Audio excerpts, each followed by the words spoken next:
সময়টা ভালো যাচ্ছে না চিত্রনায়িকা শবনম ইয়াসমিন বুবলির। শাকিব ছাড়া বুবলি এই পর্যন্ত যতগুলো সিনেমা করেছেন, দুই একটা ব্যতীত বাকিগুলো থেকে মুখ ফিরিয়ে নিয়েছে দর্শক। টানা কয়েক ঈদেই তার অভিনীত সিনেমা মুক্তি পাওয়ায় দারুণ ফর্মে ছিল এই নায়িকা, কিন্তু তাতেও সিনেমাগুলো প্রেক্ষাগৃহে দর্শক টানতে পারেনি। এইদিকে একটি জুয়া কোম্পানির শুভেচ্ছাদূত হয়েছেন ঢাকায় সিনেমার চিত্রনায়িকা শবনম বুবলি। প্রতিষ্ঠানটির জুয়ার অ্যাপের প্রচারণামূলক ভিডিও নিজের ফেসবুক পেজে শেয়ার করেছেন তিনি, যেখানে তাকে বলতে শোনা যায়, আমি বুবলি, এই প্রতিষ্ঠানের আমি একজন শুভেচ্ছাদূত। তোমরা সবাই কি তৈরি আছো অনলাইন স্পোর্টস এবং ক্রিকেট অভিজ্ঞতাকে নেক্সট লেভেলে নিয়ে যাওয়ার জন্য? শুধুমাত্র একটি আঙ্গুলের ছোঁয়ায়। সুযোগ হাতছাড়া করো না, জেতার আনন্দ উপভোগ করো নিরাপত্তার স্বার্থে, যেখানে খেলা শুধু জেতার জন্য। জুয়ার বিজ্ঞাপনের প্রচারণায় এর আগে পরিমণি, নুসরাত ফারিয়া, অপু বিশ্বাস, মাহিয়া মাহির মতো তারকাদের দেখা গেছে। এবার তাদেরই দলে যেন নাম লেখালেন বুবলি। প্রথমবারের মতো কোনো জুয়া কোম্পানির শুভেচ্ছাদূত হয়েছেন তিনি, যে কারণে ভক্তদেরও সমালোচনা শুনছেন এই নায়িকা। কেউ আক্ষেপ প্রকাশ করে লিখেছেন, টাকার জন্য শেষমেশ বুবলিও অসৎ কর্মকাণ্ডের প্রচারণা করল। কারো কারো মন্তব্য, নিজ ভক্তদেরও জুয়াতে উৎসাহিত করলেন অভিনেত্রী। বাংলাদেশের সংবিধান ও আইনে জুয়া খেলা নিষিদ্ধ। জুয়ার কোনো বিজ্ঞাপন কিংবা প্রচারণায় জড়িত থাকাও এক ধরনের অপরাধ। তবুও বুবলি কিভাবে প্রকাশ্যে জুয়া কোম্পানির ওয়েবসাইটের প্রচারণা চালাচ্ছেন, বিষয়টি জানতে তাকে ফোন দেওয়া হলে অভিনেত্রীর কোনো সাড়া পাওয়া যায়নি।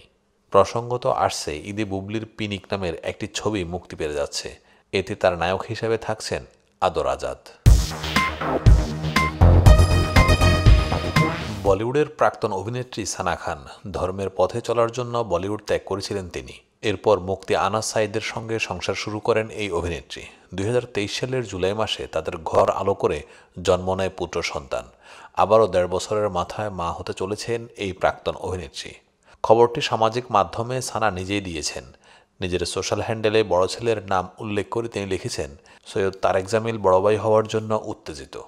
আরও একটি পোস্টে সানা লেখেন, স্রষ্টা আমাদের আশীর্বাদ করবেন, আমরা যেন শুধু সংখ্যার দিক থেকেই সমৃদ্ধ না হই, আমাদের মূল্যবোধও যেন বাড়তে থাকে, আমাদের প্রার্থনা গ্রহণ করুন। গত বছরের জুলাইয়ে প্রথম সন্তানের জন্ম দেন সানা। সেই সময় লিখেছিলেন, পবিত্র কোরআনের কয়েকটি লাইন উল্লেখ করে সানা লেখেন, প্রার্থনা করে আল্লাহ যেন সন্তানের স্বার্থে আমাদের আরও খেয়াল রাখেন। তার উপহার সবচেয়ে সুন্দর। তিনি যখন উপহার দেন তখন হৃদয় থেকে আশীর্বাদ করেন। তার আশীর্বাদেই আমরা পুত্র সন্তানের মা বাবা হয়েছি। আপনাদের সবার শুভকামনায় আমাদের এই পথ চলা আরও সুগম হয়েছে। প্রসঙ্গত 2005 সালে ইয়ে হাই হাই সোসাইটি সিনেমার মাধ্যমে বলিউডে অভিষেক হয় সানার। এরপর নিয়মিত অভিনয় করছিলেন তিনি। একে একে 14টি সিনেমায় কেন্দ্রীয় নারী চরিত্রে দেখা গেছে তাকে। 2020 সালে এই অভিনেত্রী মুফতি আনাসকে বিয়ে করেন। এরপর নিজেকে বলিউড থেকে গুটিয়ে নেন তিনি। কারণ হিসেবে সেই সময় জানান, বাকি জীবন ইসলামের পথে চলতে এই সিদ্ধান্ত নিয়েছেন তিনি।